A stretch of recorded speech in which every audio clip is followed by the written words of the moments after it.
Earlier this year at the Consumer Electronics Show, Nokia had debuted the Lumia 900 Windows Phone 7.5 Mango smartphone for AT&T's US 4G LTE network.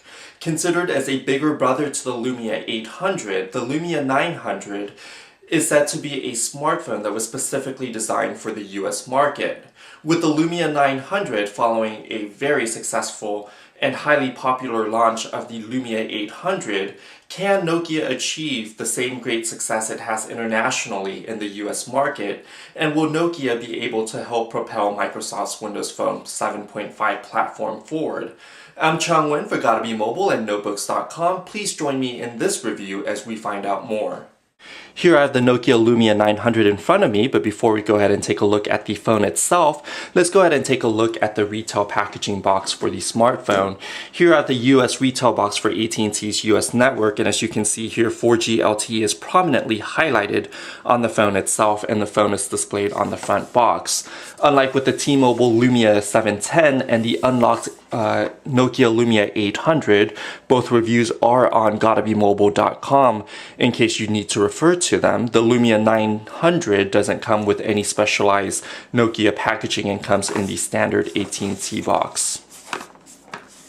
Lifting up the box, here at the top you have the quick start guide, which is a brochure that folds out and gives you some basic information about the hardware of your phone and how to get quickly acquainted with some of the basic features such as messaging, sending emails, making calls, finding contacts, browsing the web.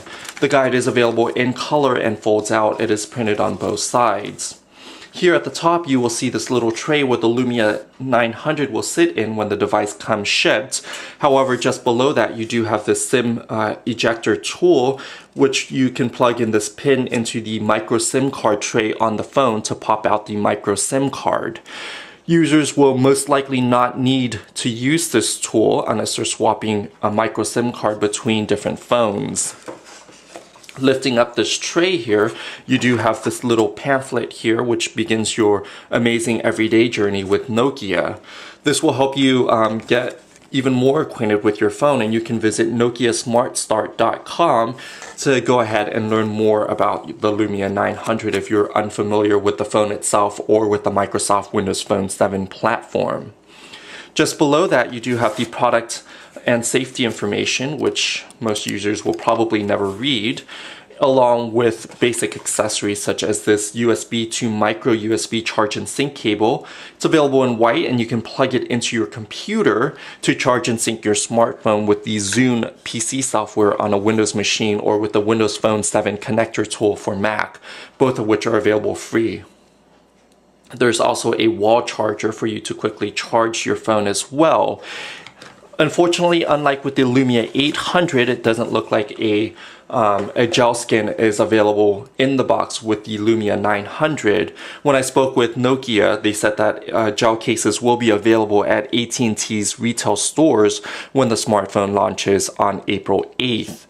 The Lumia 900 will come with a black, cyan blue, or green smartphone case. So those cases are optional accessories along with some monster earphones that will be available through AT&T as well. In looking at the Nokia Lumia 900, you'll find a lot of design similarities between this smartphone for AT&T's 4G LTE network along with the Lumia 800, which is available in the GSM Unlocked Edition. You'll find that the similar polycarbonate unibody design is employed on the Lumia 900 as it was on the Lumia 800, but there are some noticeable differences as well. At a quick glance, you'll notice that the Lumia 900 also includes a front-facing camera, which is noticeably absent on the Lumia 800. With the Lumia 900's front-facing camera, Nokia says it used a wide aperture camera here, which means that you can fit two people comfortably in a video frame. So if you're chatting with a remote colleague, you can have another colleague standing next to you, and you can fit both you and your colleague into the same frame while holding the phone away from you at a comfortable distance. With the Lumia 900 supporting video chat, you'll also notice that the Tango video chat application has been included out of the box, so this has been preloaded on the Lumia 900. Also, you'll notice that this phone is noticeably larger than the Lumia 800. That's because Nokia uses a 4.3-inch WVGA display on the Lumia 900 as compared to the same resolution on a 3.8-inch display on the Lumia 800. Looking at the phone from the side, you'll notice that the screen is slightly raised from the polycarbonate unibody body of the phone. However, on the Lumia 900, you'll notice that the screen is a flat Gorilla Glass surface rather than the nice, elegant, curved surface on the Lumia 800. Nokia says that it eliminated the upward or outward curved on the screen from the 900 because it is a larger display and a flat surface would help protect the screen better in the event that you accidentally drop the phone. Also with the screen, both the Lumia 800 and the Lumia 900 use an AMOLED Nokia clear black display technology for the screen.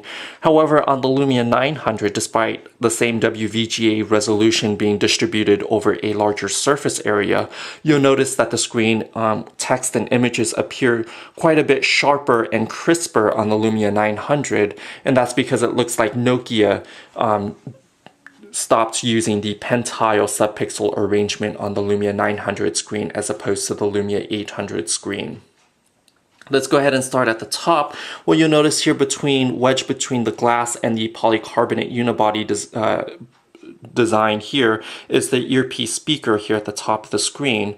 Right next to the camera, I'm not sure if you can see it on video, but there are sensors for the proximity sensor and the ambient light sensor, which automatically adjust the brightness of the display depending on how bright the ambient lighting condition is around you. Just beneath the screen, you'll find 3 capacitive touch Windows Phone navigation keys for the back, Windows, and search buttons. The back and the Windows button also serves dual purpose, so if you tap and hold on the Windows button, you'll get this nice voice command feature, so you can go ahead and tell Windows Phone to go ahead and call a contact or do a voice search as well. Also holding the back button, you'll have access to the multitasking gesture and menu here on Windows Phone. Let's go ahead and take a look at the rest of the hardware. On the left-hand spine, you'll notice that it is relatively clean and is devoid of any ports or buttons. On the right-hand spine, you'll notice that there are a number of buttons here. Starting at the top, you do have the volumes up and down rocker switch, the power button, as well as the camera shutter button. The camera shutter button is a neat way to go ahead and quickly activate your camera. Just by pressing and holding down the camera button, you can go ahead and see that the camera will get activated. And it is a dual stage camera button, meaning you can press in lightly to go ahead and focus the image and then press in hard to go ahead and capture the image once you have achieved the focus. At the top of the device, you do have the 3.5mm headphone jack.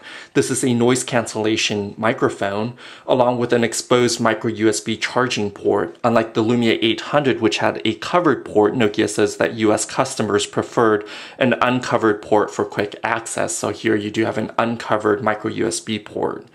You do have the micro SIM tray here, which you can see there's a little hole here where you can use the SIM ejector tool to go ahead and press in, and then the tray will pop out, and then you can go ahead and pull out the tray in the event you need to swap out your micro SIM card. On the bottom of the phone itself, you do have this nice little grill here, which Nokia says that each hole has been drilled individually, and this is to house the loudspeaker along with a microphone for voice calls here. On the back of the device, you'll notice that it uses a matte black finish.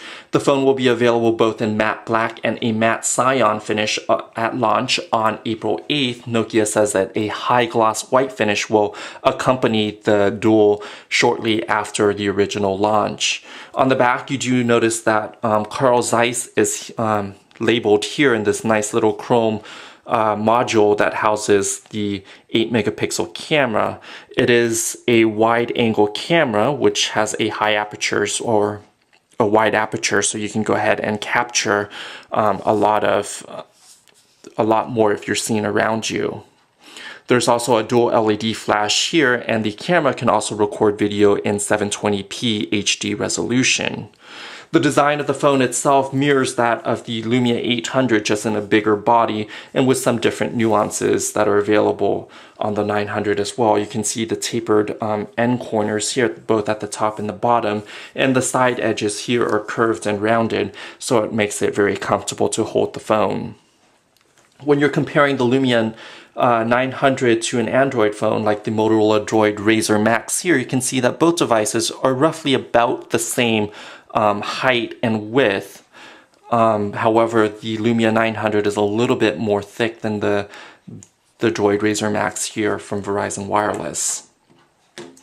With the Lumia 900, Nokia uses the Microsoft Windows 7.5 Mango operating system, which gives you two home screens. Basically, you have one home screen with the live tiles, which are basically like short or small widgets that are arranged in this grid-like structure here. And then you have an alphabetical listing of all your installed apps and programs that are available for the phone. With the live tile, you can go ahead and pin an app or a program if you want to your start screen, so you can have it quickly and readily accessible. The nice part about the live tile with the Metro UI is that Microsoft bundles a lot of different apps and functionality into what they call hubs. So for instance, with the Office hub here, you have all your documents both on the device and on the cloud as well through either SkyDrive, Office 365, or SharePoint environment if you're in a corporate environment using the phone. With the Pictures hub, not only does it aggregate both your camera and your albums, which you can go ahead and store additional images on SkyDrive to not use up the 16 gigabyte of onboard storage on this phone, which is non-expandable. It also gives you access to third-party photo applications as well. So I've installed Creative Studio and Flickr, and it will give you all my pictures from Flickr and Creative Studio as well in the Picture Hub. So it does aggregate various different content together in one place. Creative Studio is a nice camera application made by Nokia specifically for the Lumia series of smartphones from Nokia. So here you have different effects. It's like an Instagram type of application, and it will also help you stitch together a panorama. So when you're creating a panoramic image, all you do is snap the first image, and then the phone uses the accelerometer, so you can go ahead and pan around, and it will go ahead and automatically capture the subsequent images that you see on the screen, and it will stitch together the 4 different images to create one long panorama. Another cool and free app for the Lumia is Nokia Drive, which gives you voice-guided turn-by-turn GPS instruction, so you can go ahead and search or set your destination, and it will give you navigation instructions. The cool thing about Nokia Drive is that you can go ahead and pre-download your maps using a Wi-Fi connection so that you don't use your data connection in the event that you have limited or tiered data plans, or if you just don't have a data connection altogether at the destination that you want to navigate to. There are some custom or apps that are made specifically and exclusively for the Nokia Lumia series of Windows Phone devices, including ESPN and CNN, to highlight a few examples.